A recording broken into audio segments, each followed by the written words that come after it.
what's up mga kabarkada? Ayan, good morning, it's man. Yan, nandito tayo guys sa Musala, Al-Musala, para sa ating training. So, walking na tayo mga 5 minutes papunta dun sa day-to-day building. First floor, nandun yung ating training area. Ayan. Ganito lang buhay dito guys. Simply amazing. Walang ganyan sa Pinas, no? Oh my God! Wow!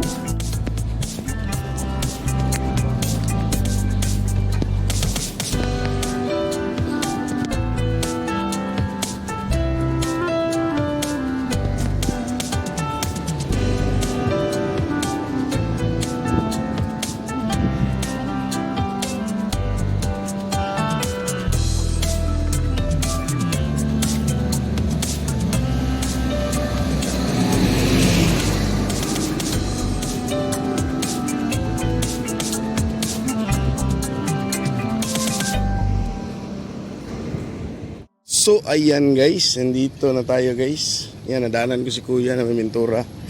Yan o. Simple lang duty yan guys, 2 oras lang. Government work. Duty nila 8 to 10. Tapos uwi na kasi mainit. Pag Muslim ganyan, 2 hours, 4 hours. Pag Christian naman, 6 hours lang. Minsan 5 nga lang eh. Minsan half day lang. Ayaw nila yung tao na mapagod. Ganon dito guys. Iwan ko lang dyan sa inyo. Kasi nag-Saudi din ako, ganon din eh. Half day lang kami nung nagtrabaho pa ako sa Nesma Trading. So ngayon, ang aga ko guys, nandito na ako guys sa India. Sa tawag to? Anong tawag nito? India area. Lahat dito nakatira, mga Indiano, investment Indiano. Sa part to ng Ajman. Labas na ako ng Musala. Tingnan nyo yung ano dito guys, skywalk, may TV. Kita ko sa inyo ha.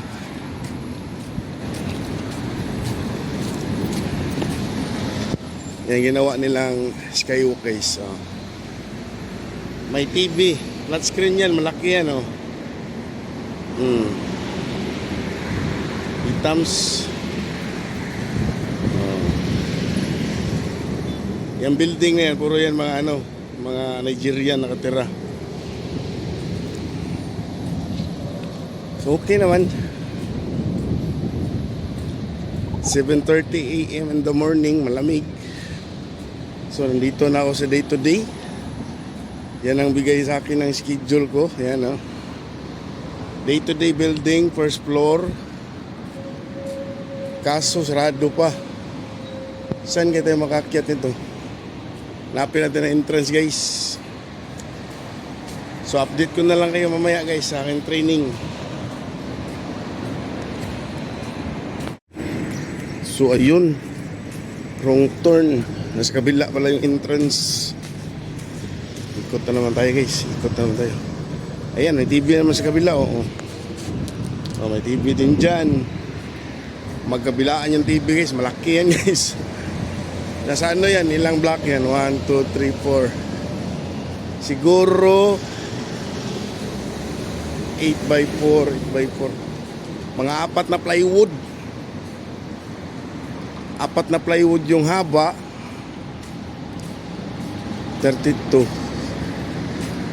32 feet, 40 feet. 32. Tapos yung taas niya mga 8 din.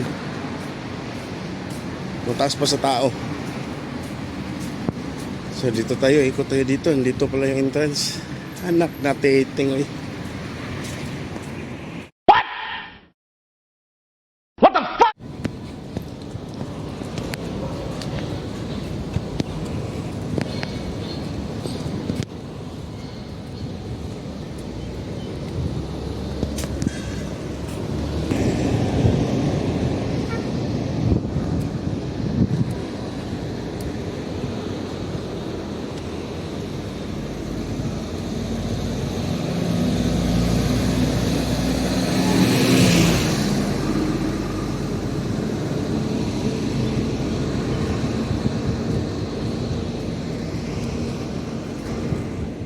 So ayan guys, nandito na tayo guys. Yan, nadaanan ko si kuya na may mentora.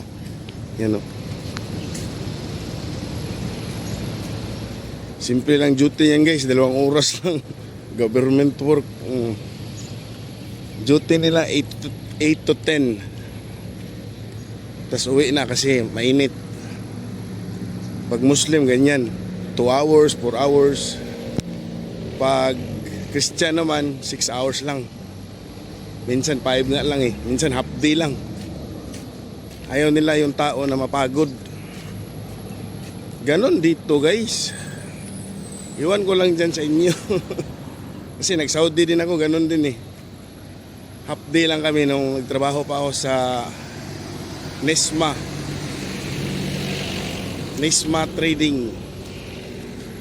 So ngayon, ang aga ko guys, nandito na ako guys sa India. Sa tawag to? Anong tawag nito? India area. Lahat dito nakatira, mga Indiano, investment Indiano. Sa part to ng Ajman. Labas na ako ng Musala. Tingnan nyo yung ano dito guys, Skywalk, may TV. Kita ko sa inyo ah.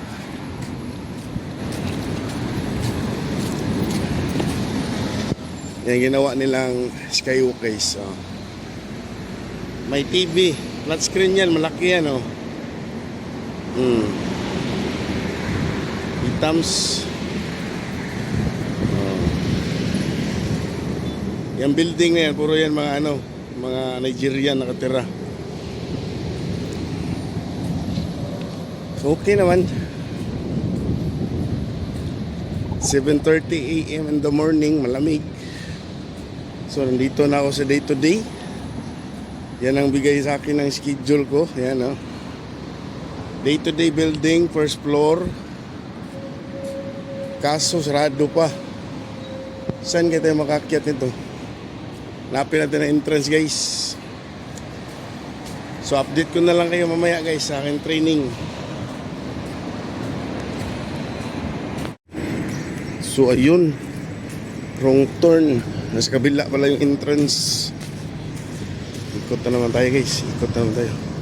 Ayan, may TV naman sa kabila. Oh, may TV din dyan. Magkabilaan yung TV guys. Malaki yan guys. Nasa ano yan? Ilang block yan? 1, 2, 3, 4. Siguro 8x4. 8x4. Mga 4 na plywood. 4 na plywood yung haba.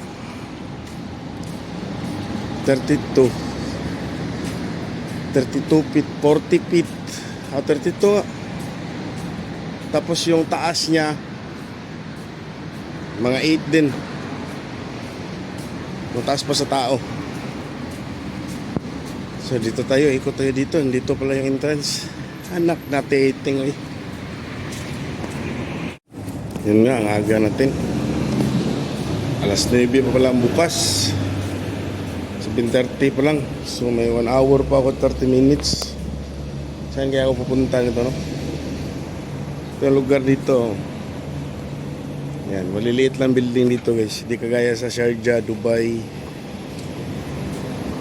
Tapos Ramadan pa ngayon. Bawal ka kumain, uminom, kahit mag-UC.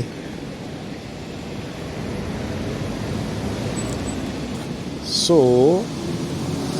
gagawin natin is hanap tayo ng taguan, no? Doon tayo sa ano, puno.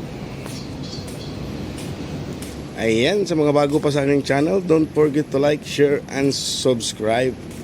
And for today's video guys, share ko lang ang training ko mamaya para sa food handling. Kasi operator ako ng machine sa honey.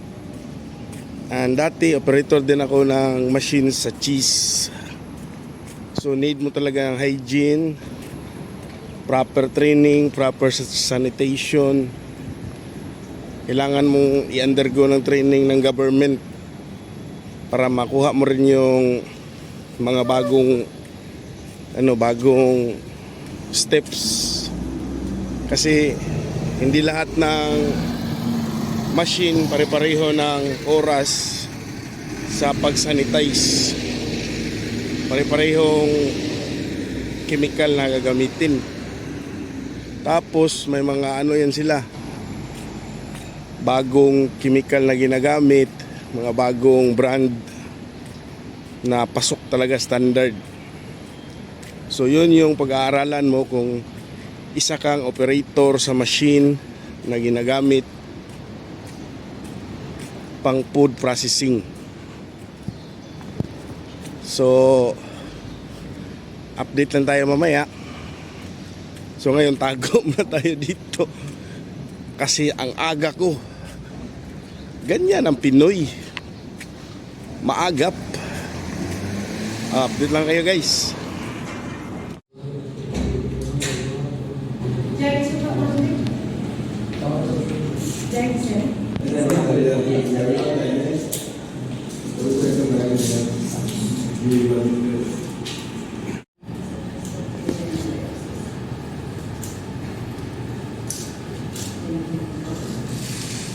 Bilal lang. Walang Sir Bilal.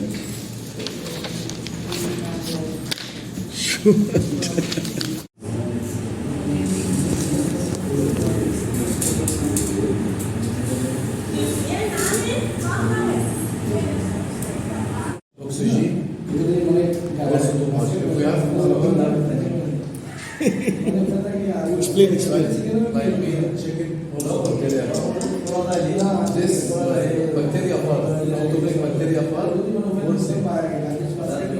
Very good explanation by our manager Muhammad. Exam will get you.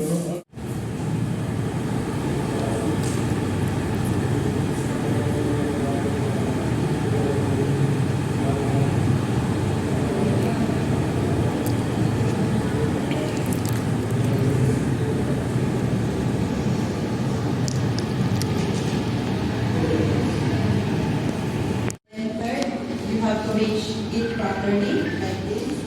And then How in drawing guys. fourth is you will dry the tissue. And then when you enter in the food preparation area in your workplace, and then you should wash it properly before preparing high-risk foods. Yeah. Example, sandwiches, ready to eat. And then after preparing raw products. Yes, please. Yeah. First, make the water, then second, make the soap, then after you need to rinse it, then after dry it. And I think before the one, you to wash the hand, start the water. After when you finish the one, also you need to wash. Not only when you finish the one, just wash it. Before when I start the one, because we have bacteria, wash the hand, then after I start the one. I think so. Yo, what's up mga kabarkada? Ayan, tapos na kami guys. And that's for today's video. Okay? Thanks for watching and see you my next vlog. Bye-bye!